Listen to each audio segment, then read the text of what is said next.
ഇതിലും തൃപ്പൂണിത്തുറയിൽ ഒരു 2ാം സ്ഥാനത്ത് എത്തുമെന്നൊക്കെ പ്രതീക്ഷ ഉണ്ടായിരുന്നു. അങ്ങനെ നമുക്ക് 1ാം സ്ഥാനത്ത് എത്തും തന്നെയായിരുന്നു പ്രതീക്ഷ. എന്റെ പൊന്നു ദൈവമേ, ആ പ്രതീക്ഷ ഒരു വല്ലാത്തൊരു പ്രതീക്ഷയായി പോയി. തീർച്ചയായിട്ടും നമ്മളെല്ലാവരും ഇപ്പൊ 3 സ്ഥാനാർത്ഥികളും ഒരേപോലെ നമ്മൾ കോൺഫിഡന്റ് ആയിട്ട് നമ്മൾ പറഞ്ഞിട്ടുണ്ടായിരുന്നു നമ്മൾ വിജയിക്കും എന്നുള്ളത്, അല്ലെങ്കിൽ അവർ വിജയിക്കും എന്നുള്ളത്. ദിനേശ, അതിമോഹമാണ് അതിമോഹം. അതേപോലെ തന്നെ ഞാനും വളരെയേറെ, അല്ലെങ്കിൽ ഞങ്ങളുടെ ടീം വളരെയേറെ പ്രതീക്ഷിച്ചിട്ടുണ്ടായിരുന്നു തൃപ്പൂണിത്തുറ നമുക്ക് എന്തായാലും കൈവരിക്കും എന്നുള്ളത്.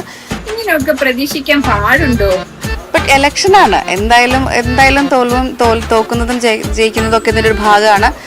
ഇതൊരു വെറും പ്രതീക്ഷയായി പോയി. ഇപ്പൊ വേണല്ലോ ഇനിയിപ്പൊ നമ്മൾ ഇതിന്റെ ദിവസങ്ങളിൽ ഇതിന്റെ ഒരു ഇത് എവിടെ നിന്നൊക്കെയാണ് വോട്ട്, നമുക്ക് എവിടേക്കാണ് കുറവുകൾ സംഭവിച്ചിട്ടുള്ളത്, എന്തൊക്കെയാണെന്നുള്ളത് മനസ്സിലാക്കേണ്ടിയിരിക്കുന്നത്. അതിന് നമ്മളിപ്പോ ഇത്ര മണിക്കൂറുകളല്ലേ ആയുള്ളൂ.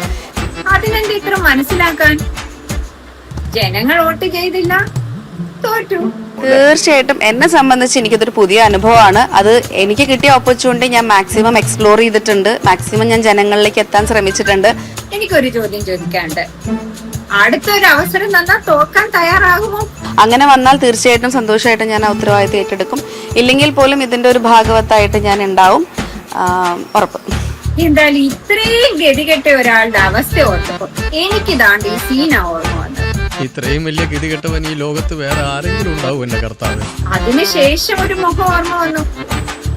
ഇതാണ്, ഒന്ന് കണ്ടു നോക്കിക്കേ.